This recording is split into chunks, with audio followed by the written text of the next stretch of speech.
Chapter 2. Prayers by the demigods for Lord Kṛṣṇa in the womb.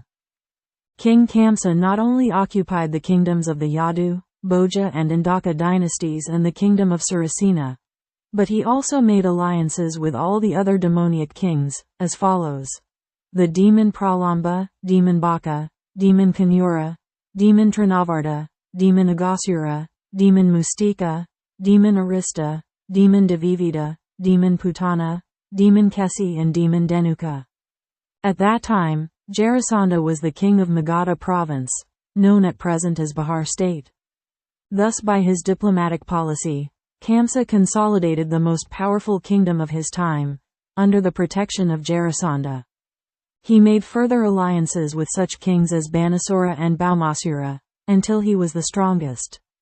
Then he began to behave most inimically toward the Yadu dynasty, into which Kṛṣṇa was to take his birth.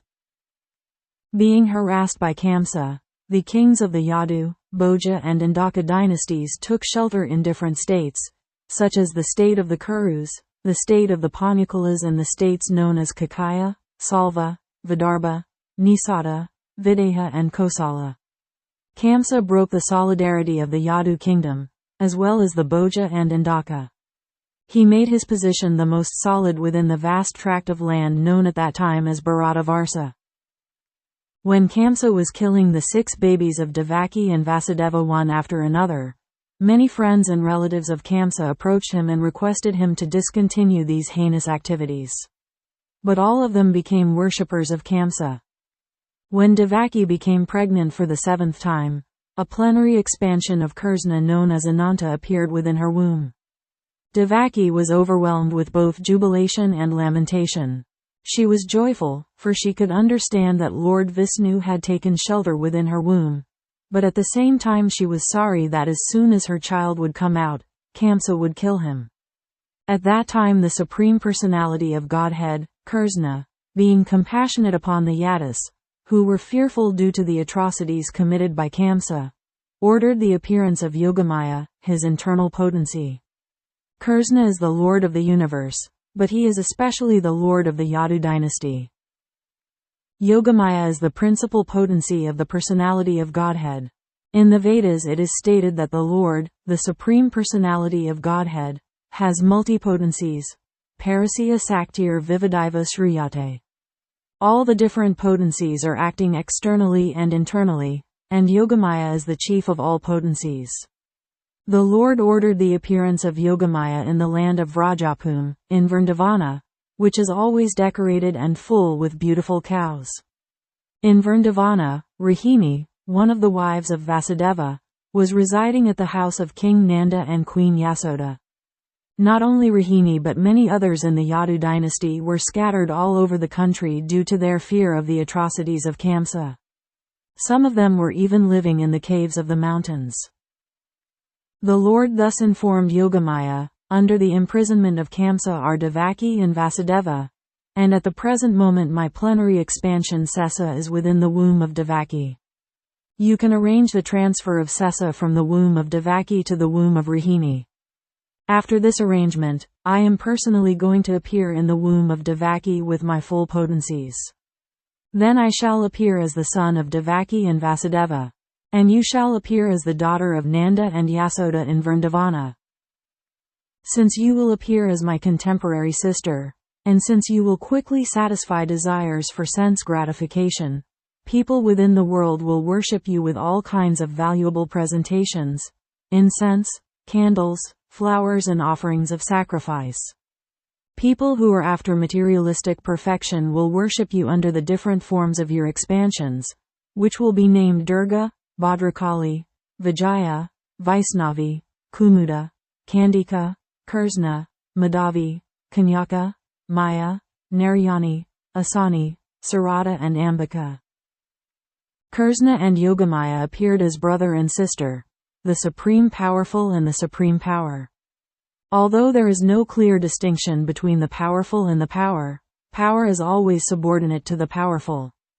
Those who are materialistic are worshippers of the power, but those who are transcendentalists are worshippers of the powerful. Kṛṣṇa is the Supreme Powerful, and Durga is the supreme power within the material world. Actually, people in the Vedic culture worship both the powerful and the power. There are many hundreds and thousands of temples of Vishnu and Devi, and sometimes they are worshipped simultaneously. The worshipper of the power, Durga, or the external energy of Kṛṣṇa, may achieve all kinds of material success very easily, but anyone who wants to be elevated transcendentally must engage in worshipping the powerful in Kṛṣṇa consciousness. The Lord also declared to Yogamaya, "My plenary expansion Ananta Sesa is within the womb of Devaki." On account of being forcibly attracted to the womb of Rohini, he will be known as Kṛṣṇa and will be the source of all spiritual power, or bala, by which one can attain the highest bliss of life, which is called Ramana. Therefore the plenary portion Ananta will be known after his appearance either as Kṛṣṇa or as Balarama. In the Upanishads it is stated, Nayam Atma Bala Hinena Labhya. The purport is that one cannot attain the supreme platform of self-realization without being sufficiently favored by Balarama. Bala does not mean physical strength. No one can attain spiritual perfection by physical strength. One must have the spiritual strength which is infused by Balarama, or Kṛṣṇa. Ananta, or Sesa, is the source of the power which sustains all the planets in their different positions. Materially this sustaining power is known as the law of gravitation, but actually it is a display of the potency of Kṛṣṇa. Balarama, or Kṛṣṇa, is the source of spiritual power, or the original spiritual master. Therefore Lord Nityananda Prabhu, who is also the incarnation of Balarama, is the original spiritual master. And the spiritual master is the representative of Balarama, the form of the Supreme Personality of Godhead who supplies spiritual strength. In the Caitanya Charitamrita it is confirmed that the spiritual master is the manifestation of the mercy of Kṛṣṇa. Thus ordered by the Supreme Personality of Godhead, Yogamaya circumambulated the Lord and then appeared within this material world according to his order. When Yogamaya, the supreme power of the supremely powerful personality of Godhead, transferred Lord Sesa from the womb of Devaki to the womb of Rohini, both Devaki and Rohini were under Yogamaya's spell, which is called Yoga Nidra. When this was done, people thought that Devaki's seventh pregnancy had been a miscarriage. Thus although Balarama appeared as the son of Devaki, he was transferred to the womb of Rohini to appear as her son. After this arrangement, the Supreme Personality of Godhead, Kṛṣṇa, who is always ready to protect his unalloyed devotees, entered within the mind of Vasudeva as the Lord of the whole creation, with full inconceivable potencies. It is understood in this connection that Lord Kṛṣṇa first of all situated himself in the unalloyed heart of Vasudeva and was then transferred to the heart of Devaki. He was not put into the womb of Devaki by seminal discharge. The Supreme Personality of Godhead, by his inconceivable potency, can appear in any way. It is not necessary for him to appear in the ordinary way, by seminal injection within the womb of a woman. When Vasudeva was sustaining the form of the Supreme Personality of Godhead within his heart, he appeared just like the glowing sun, whose shining rays are always unbearable and scorching to the common man. The form of the Lord situated in the pure unalloyed heart of Vasudeva is not different from the original form of Kṛṣṇa. The appearance of the form of Kṛṣṇa anywhere, and specifically within the heart, is called Dhamma. Dhamma refers not only to Kṛṣṇa's form but also to his name, his qualities and his paraphernalia. Everything becomes manifest simultaneously. Thus the eternal form of the Supreme Personality of Godhead with full potencies was transferred from the mind of Vasudeva to the mind of Devaki, exactly as the setting sun's rays are transferred to the full moon rising in the east. Kṛṣṇa, the Supreme Personality of Godhead, thus entered the body of Devaki from the body of Vasudeva without being subject to any of the conditions of an ordinary living entity. Since Kṛṣṇa was there, it is to be understood that all his plenary expansions, such as Narayana, and incarnations like Lord Narasimha and Varaha, were with him, and they also were not subject to the conditions of material existence. In this way, Devaki became the residence of the Supreme Personality of Godhead, who is one without a second and the cause of all creation. Devaki became the residence of the absolute truth, but because she was confined within the house of Kṛṣṇa, she looked just like a suppressed fire, or like misused education. When fire is kept in a jug, the illuminating rays of the fire cannot be very much appreciated. Similarly, misused knowledge, which does not benefit the people in general, is not very much appreciated. So Devaki was kept within the prison walls of Kṛṣṇa's palace, and no one could see her transcendental beauty, which resulted from her conceiving the Supreme Personality of Godhead. Kṛṣṇa, however, saw the transcendental beauty of his sister Devaki, and he at once concluded that the Supreme Personality of Godhead had taken shelter in her womb. She had never before looked so wonderfully beautiful. He could distinctly understand that there was something wonderful within the womb of Devaki. In this way, Kṛṣṇa became perturbed because he was sure that the Supreme Personality of Godhead, who would kill him in the future, had now come. Kṛṣṇa began to think, what is to be done with Devaki? Surely she has Vishnu or Kṛṣṇa within her womb. So it is certain that Kṛṣṇa has come to execute the mission of the demigods. And even if I immediately kill Devaki, his mission cannot be frustrated. Kṛṣṇa knew very well that no one can frustrate the purpose of Vishnu. Any intelligent man can understand that the laws of God cannot be violated. His purpose will be served in spite of all impediments offered by the demons. Kṛṣṇa thought, if I kill Devaki at the present moment, Vishnu will enforce his supreme will more vehemently. To kill Devaki just now would be a most abominable act. No one desires to kill his reputation, even in an awkward situation. If I kill Devaki now, my reputation will be spoiled. Devaki is a woman, and she is under my shelter. She is pregnant, and if I kill her, immediately my reputation, the results of my pious activities and my duration of life will all be finished. He further deliberated, a person who is too cruel is as good as dead, even in this lifetime.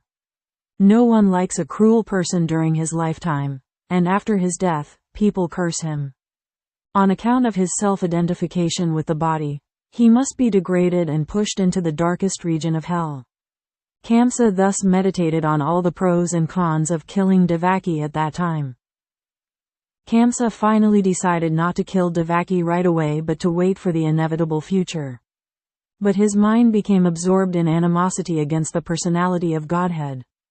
He patiently waited for the delivery of the child, expecting to kill him, as he had done previously with the other babies of Devaki. Thus being merged in the ocean of animosity against the personality of Godhead, he began to think of Kṛṣṇa or Vishnu while sitting, while sleeping, while walking, while eating, while working, in all the situations of his life. His mind became so much absorbed with the thought of the Supreme Personality of Godhead that indirectly he could see only Kṛṣṇa or Vishnu around him.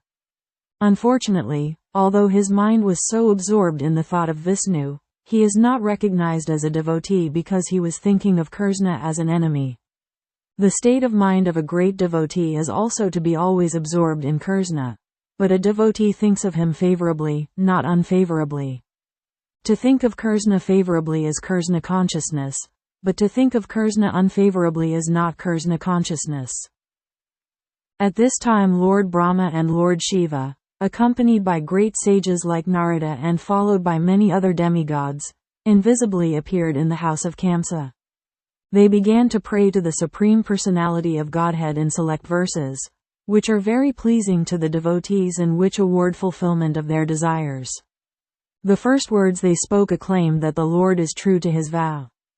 As stated in the Bhagavadgita, Kṛṣṇa descends to this material world just to protect the pious and destroy the impious. That is his vow. The demigods could understand that the Lord had taken his residence within the womb of Devaki to fulfill his vow, and they were very glad that the Lord was appearing in order to fulfill his mission. Then the demigods addressed the Lord as Satam Param, or the Supreme Absolute Truth. Everyone is searching after the truth. That is the philosophical way of life. The demigods give information that the Supreme Absolute Truth is Kṛṣṇa. One who becomes fully Kṛṣṇa conscious can attain the Absolute Truth. Kṛṣṇa is the absolute truth because, unlike relative truth, he is truth in all the three phases of eternal time. Time is divided into past, present and future. Kṛṣṇa is truth always, past, present and future. In the material world everything is being controlled by supreme time, in the course of past, present and future. But before the creation, Kṛṣṇa was existing, and when there is creation, everything is resting in Kṛṣṇa, and when this creation is finished, Kṛṣṇa will remain. Therefore, he is the absolute truth in all circumstances. If there is any truth within this material world, it emanates from the supreme truth, Kṛṣṇa. If there is any opulence within this material world, the cause of the opulence is Kṛṣṇa. If there is any reputation within this material world, the cause of the reputation is Kṛṣṇa. If there is any strength within this material world, the cause of such strength is Kṛṣṇa. If there is any wisdom and education within this material world, the cause of such wisdom and education is Kṛṣṇa. Therefore Kṛṣṇa is the source of all relative truths. This material world is composed of 5 principal elements: earth, water, fire, air and ether, and all such elements are emanations from Kṛṣṇa. The material scientists accept these 5 primary elements as the cause of the material manifestation. But the elements in their gross and subtle states are produced by Kṛṣṇa. The living entities who are working within this material world are products of his marginal potency. In the 7th chapter of the Bhagavadgita, it is clearly stated that the whole manifestation is a combination of 2 kinds of energies of Kṛṣṇa, the superior energy and the inferior energy. The living entities are the superior energy, and the dead material elements are his inferior energy. In its dormant stage, everything remains in Kṛṣṇa. The demigods continued to offer their respectful prayers unto the supreme form of the personality of Godhead, Kṛṣṇa, by analytical study of the material manifestation. What is this material manifestation? It is just like a tree. A tree stands on the ground. Similarly, the tree of the material manifestation is standing on the ground of material nature. This material manifestation is compared to a tree because a tree is ultimately cut off in due course of time. A tree is called vriksha. Vriksha means that thing which will be ultimately cut off. Therefore, this tree of the material manifestation cannot be accepted as the ultimate truth, because it is influenced by time. But Kṛṣṇa's body is eternal. He existed before the material manifestation.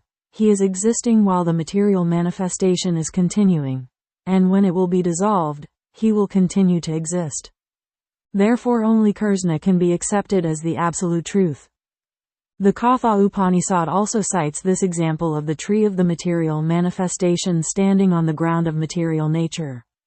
This tree has 2 kinds of fruits, distress and happiness.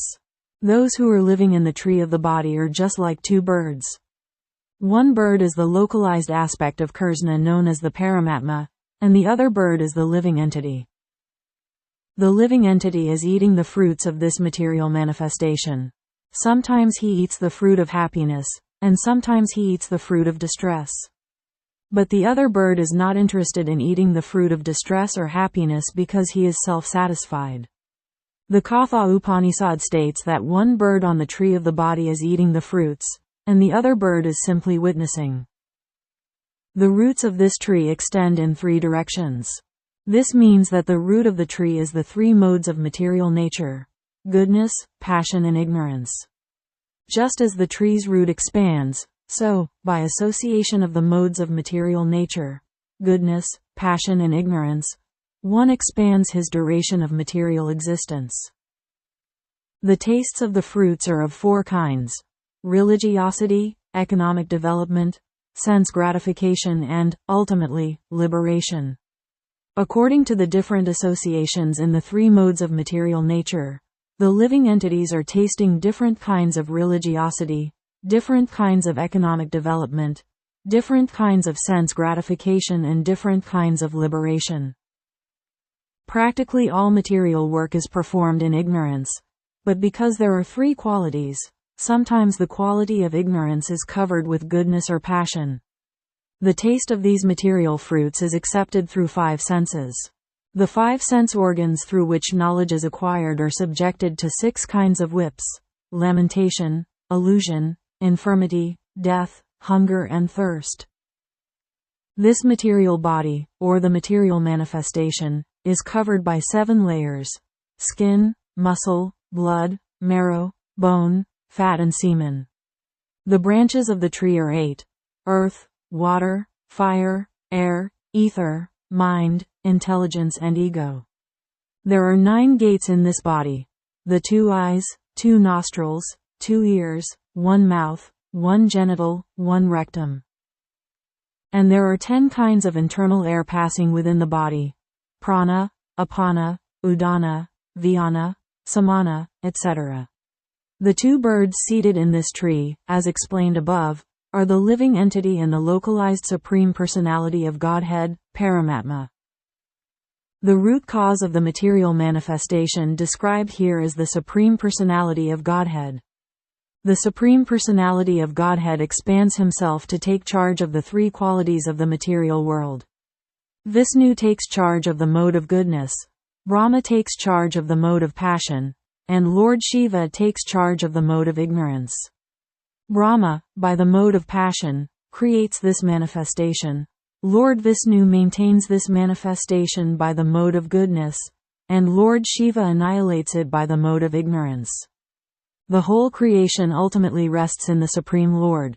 He is the cause of creation, maintenance and dissolution, and when the whole manifestation is dissolved, in its subtle form as his energy, it rests within his body.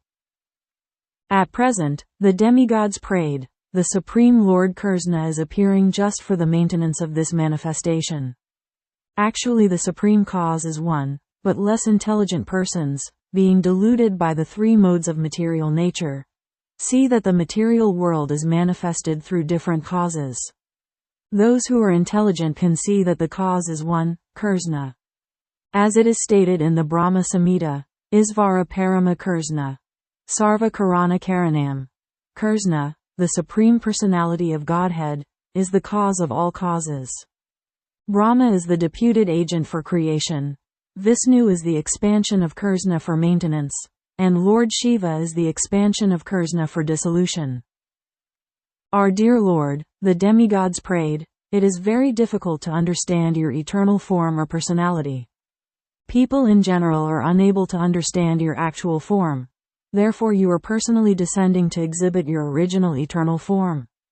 Somehow people can understand the different incarnations of your lordship, but they are puzzled to understand the eternal form of Kṛṣṇa with 2 hands, moving among human beings exactly like one of them. This eternal form of your lordship gives ever-increasing transcendental pleasure to the devotees, but for the non-devotees this form is very dangerous. As stated in the Bhagavadgita, Kṛṣṇa is very pleasing to the sadhus, paritranaya sadhunam. But this form is very dangerous for the demons because Kṛṣṇa also descends to kill the demons. He is, therefore, simultaneously pleasing to the devotees and dangerous to the demons. Our dear lotus-eyed Lord, you are the source of pure goodness. There are many great sages who simply by samadhi, or transcendentally meditating upon your lotus feet and thus being absorbed in your thought, have easily transformed the great ocean of any science created by the material nature into no more than the water in a calf's hoofprint. The purpose of meditation is to focus the mind upon the personality of Godhead, beginning from his lotus feet. Simply by meditation on the lotus feet of the Lord, great sages cross over this vast ocean of material existence without difficulty. O self-illuminated one, the great saintly persons who have crossed over the ocean of any science by the help of the transcendental boat of your lotus feet have not taken away that boat. It is still lying on this side. If one takes a boat to cross over a river, the boat also goes with one to the other side of the river. And so when one reaches the destination, how can the same boat be available to those who are still on this side? To answer this difficulty, the demigods say in their prayer that the boat of the Lord's lotus feet is not taken away. The devotees still remaining on this side are able to pass over the ocean of material nature because the pure devotees do not take the boat with them when they cross over. When one simply approaches the boat The whole ocean of material any science is reduced to the size of the water in a calf's hoofprint. Therefore, the devotees do not need to take the boat to the other side. They simply cross the ocean immediately. Because the great saintly persons are compassionate toward all conditioned souls, the boat is still lying on this side. In other words, one can meditate upon the lotus feet of the Lord at any time, and by so doing one can cross over the great ocean of material existence. Meditation means concentration upon the lotus feet of the Lord. Lotus feet indicate the Supreme Personality of Godhead. But those who are impersonalists do not recognize the lotus feet of the Lord, and therefore their object of meditation is something impersonal. The demigods express their mature verdict that persons who are interested in meditating on something void or impersonal cannot cross over the ocean of any science. Such persons are simply imagining that they have become liberated. O lotus-eyed Lord, their intelligence is contaminated because they fail to meditate upon the lotus feet of your Lordship. As a result of this neglectful activity, the impersonalists fall down again into the material way of conditioned life, although they may temporarily rise to the point of impersonal realization. Impersonalists undergo severe austerities and penances to merge themselves into the Brahman effulgence, or impersonal Brahman existence. But their minds are not free from material contamination. They have simply tried to negate the material ways of thinking. That does not mean that they have become liberated. Thus they fall down. In the Bhagavad-gita it is stated that the impersonalist has to undergo great tribulation in realizing his ultimate goal. At the beginning of Srimad Bhagavatam it is also stated that without devotional service to the Supreme Personality of Godhead, one cannot achieve liberation from the bondage of fruitive activities. The statement of Lord Kṛṣṇa is there in the Bhagavad-gita, and in Srimad Bhagavatam the statement of the great sage Narada is there, and here also the demigods confirm it. Persons who have not taken to devotional service are understood to have come short of the ultimate purpose of knowledge and are not favored by your grace. The impersonalists simply think that they are liberated, but actually they have no feeling for the personality of Godhead. They think that when Kṛṣṇa comes into the material world he accepts a material body. They therefore overlook the transcendental body of Kṛṣṇa. This is confirmed in the Bhagavad-gita, Avajayanti mam mudha. In spite of conquering material lust and rising to the point of liberation, the impersonalists fall down. If they are engaged just in knowing things for the sake of knowledge and do not take to the devotional service of the Lord, they cannot achieve the desired result. Their achievement is the trouble they take, and that is all. It is clearly stated in the Bhagavad-gita that to realize Brahman identification is not all. Brahman identification may help one become joyful without material attachment or detachment and to achieve the platform of equanimity, but after this stage one has to take to devotional service. When one takes to devotional service after being elevated to the platform of Brahman realization, he is then admitted into the spiritual kingdom for permanent residence in association with the Supreme Personality of Godhead. That is the result of devotional service. Those who are devotees of the Supreme Personality of Godhead never fall down like the impersonalists. Even if the devotees fall down, they remain affectionately attached to their Lord. They can meet all kinds of obstacles on the path of devotional service, and freely, without any fear, they can surmount such obstacles. Because of their surrender, they are certain that Kṛṣṇa will always protect them. As it is promised by Kṛṣṇa in the Bhagavad-gita, my devotees are never vanquished. Our dear Lord, the demigods continued, you have appeared in your original unalloyed form, the eternal form of goodness, for the welfare of all living entities within this material world. Taking advantage of your appearance, all of them can now very easily understand the nature and form of the Supreme Personality of Godhead. Persons who belong to the four divisions of the social order, the Brahmacharis, Grasthas, Vanaprasthas and Sannyasis, can all take advantage of your appearance.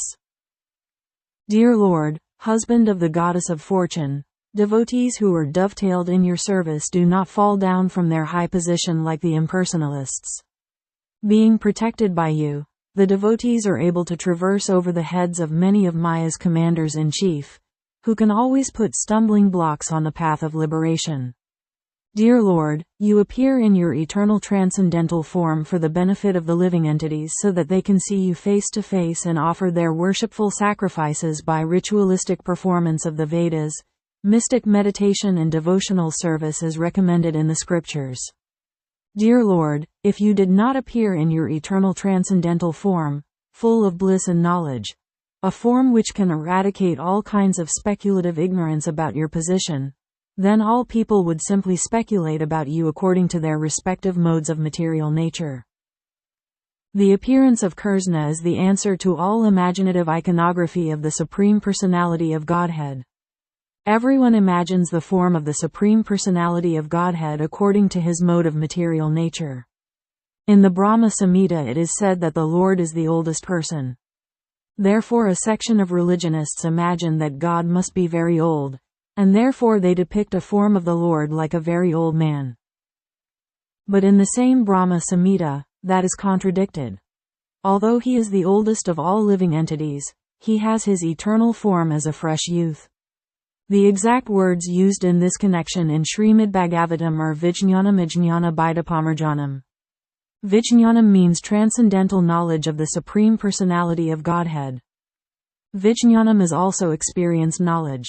Transcendental knowledge has to be accepted by the descending process of disciplic succession, as Brahma presents the knowledge of Kṛṣṇa in the Brahma Samhita. The Brahma Samhita is Vijñānam as realized by Brahma's transcendental experience, and in that way he presented the form and the pastimes of Kṛṣṇa in the transcendental abode. This knowledge is Ajñāna Bhaidapamarjanam, that which can smash all kinds of speculation in ignorance. People are imagining the form of the Lord. Sometimes he has no form and sometimes he has form, according to their different imaginations. But the presentation of Kṛṣṇa in the Brahma Samhita is Vijñānam, scientific, experienced knowledge given by Lord Brahma and accepted by Lord Caitanya. There is no doubt about it. Kṛṣṇa's form, Kṛṣṇa's flute, Kṛṣṇa's color, everything is reality. Here it is said that this Vijñānam is always defeating all kinds of speculative knowledge. Therefore, without your appearing as Kṛṣṇa, as you are, neither Ajñāna Bhaidapamarjanam, destruction of the science of speculative knowledge, nor Vijñānam would be realized. In other words, your appearance will vanquish the ignorance of speculative knowledge and establish the real experienced knowledge of authorities like Lord Brahma. Men influenced by the three modes of material nature imagine their own God according to the modes of material nature. In this way God is presented in various ways, but your appearance will establish what the real form of God is. The highest blunder committed by the impersonalists is to think that when the incarnation of God comes he accepts the form of matter in the mode of goodness. Actually, the form of Kṛṣṇa or Narayana is transcendental to any material idea. Even the greatest impersonalist, Sankaracharya, has admitted, Narayana Paro, Vyaktat. The material creation is caused by the avyakta, impersonal, manifestation of matter, or the non-phenomenal total reservoir of matter, but Kṛṣṇa is transcendental to that material conception. That is expressed in Srimad Bhagavatam as Suddha Sattva, or transcendental goodness. He does not belong to the material mode of goodness, and he is above the position of material goodness. He belongs to the transcendental, eternal status of bliss and knowledge. Dear Lord, when you appear in your different incarnations, you take different names and forms according to different situations. Lord Kṛṣṇa is your name because you are all attractive. You are called Syamasundara because of your transcendental beauty. Syama means blackish, yet it is said that you are more beautiful than thousands of cupids, Kandarpa Koti Kamaniya. Although you appear in a color which is compared to the blackish cloud, because you are the transcendental absolute, your beauty is many, many times more attractive than the delicate body of Cupid.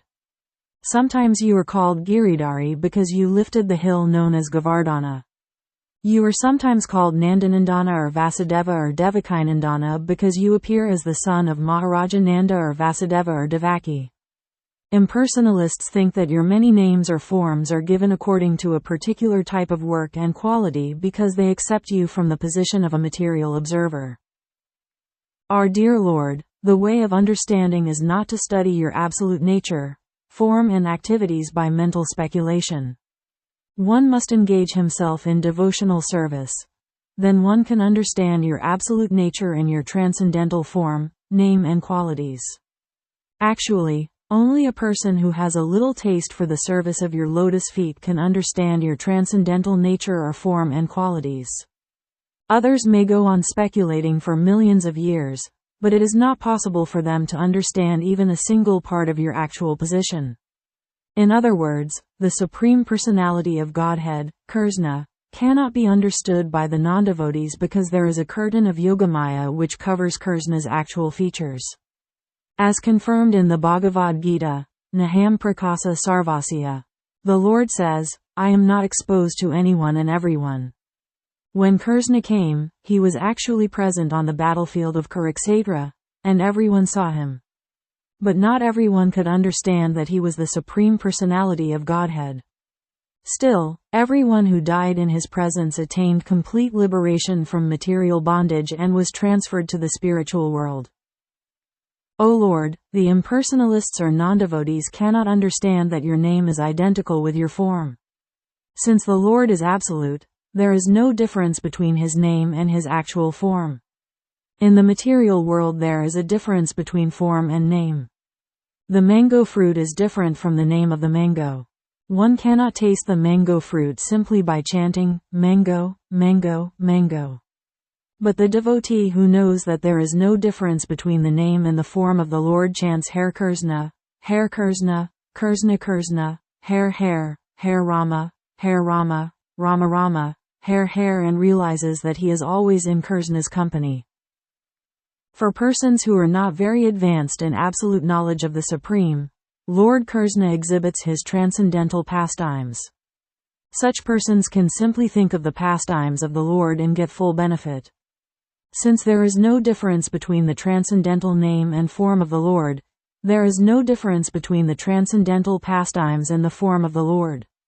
For those who are less intelligent, like women, laborers or the mercantile class, the great sage Vyasadeva wrote the Mahabharata.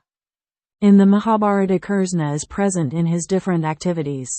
The Mahabharata is history, and simply by studying, hearing and memorizing the transcendental activities of Kṛṣṇa, the less intelligent can also gradually rise to the standard of pure devotees. The pure devotees, who are always absorbed in the thought of the transcendental lotus feet of Kṛṣṇa and who are always engaged in devotional service in full Kṛṣṇa consciousness, are never to be considered to be in the material world. Srila Rupa Goswami has explained that those who are always engaged in Kṛṣṇa consciousness with body, mind and activities are to be considered liberated even within this body. This is confirmed in the Bhagavad-gita. Those who are engaged in the devotional service of the Lord have already transcended the material position. Kṛṣṇa appears in order to give a chance to both the devotees and the non-devotees for realization of the ultimate goal of life. The devotees get the direct chance to see him and worship him. Those who are not on that platform get the chance to become acquainted with his activities and thus become elevated to the same position. Our dear Lord, O Supreme Controller, when you appear on earth, all the demons like Kamsa and Jarasandha will be vanquished, and all good fortune will be ushered into the world. When you walk on the globe, your lotus feet will impress on the ground the marks of your souls, such as the flag, the trident and the thunderbolt. Thus you will grace both the earth and us on the heavenly planets who shall see those marks.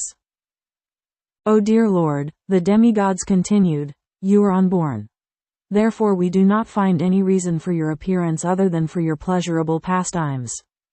Although the reason for the appearance of the Lord is stated in the Bhagavad-gita, he descends just to give protection to the devotees and vanquish the non-devotees. Actually he descends for his pleasure meeting with the devotees, not really to vanquish the non-devotees. The non-devotees can be vanquished simply by one kick of material nature. The actions and reactions of material nature, creation, maintenance and annihilation, are being carried out automatically. But simply by taking shelter of your holy name, the devotees are fully protected, because your holy name and your personality are non-different. The protection of the devotees and the annihilation of the non-devotees are actually not the business of the Supreme Personality of Godhead. When he descends, it is just for his transcendental pleasure. There cannot be any other reason for his appearance. Our dear Lord, you are appearing as the best of the Yadu dynasty, and we are offering our respectful humble obeisances unto your lotus feet. Before this appearance, you also appeared as the fish incarnation, as the horse incarnation, as the tortoise incarnation, as the half-man, half-lion incarnation, as the boar incarnation, as the swan incarnation, as King Ramachandra, as Parasurama and as many other incarnations. You appeared just to protect the devotees, and we request you in your present appearance as the Supreme Personality of Godhead himself to give us similar protection all over the three worlds and remove all obstacles for the peaceful execution of our lives. Dear Mother Devaki, within your womb is the Supreme Personality of Godhead, appearing along with all his plenary extensions. He is the original personality of Godhead, appearing for our welfare.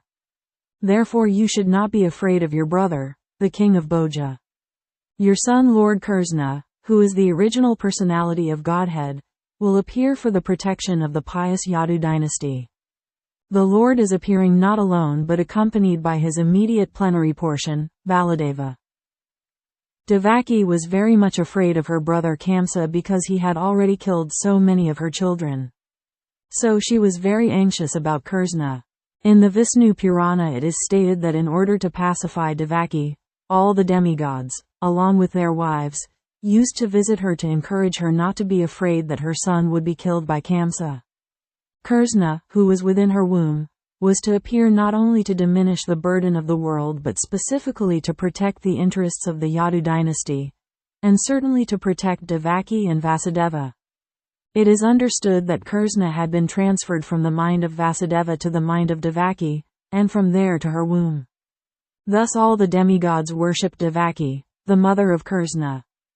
After thus worshipping the transcendental form of the Lord, all the demigods, with Lord Brahma and Lord Shiva placed in front, departed for their heavenly abodes.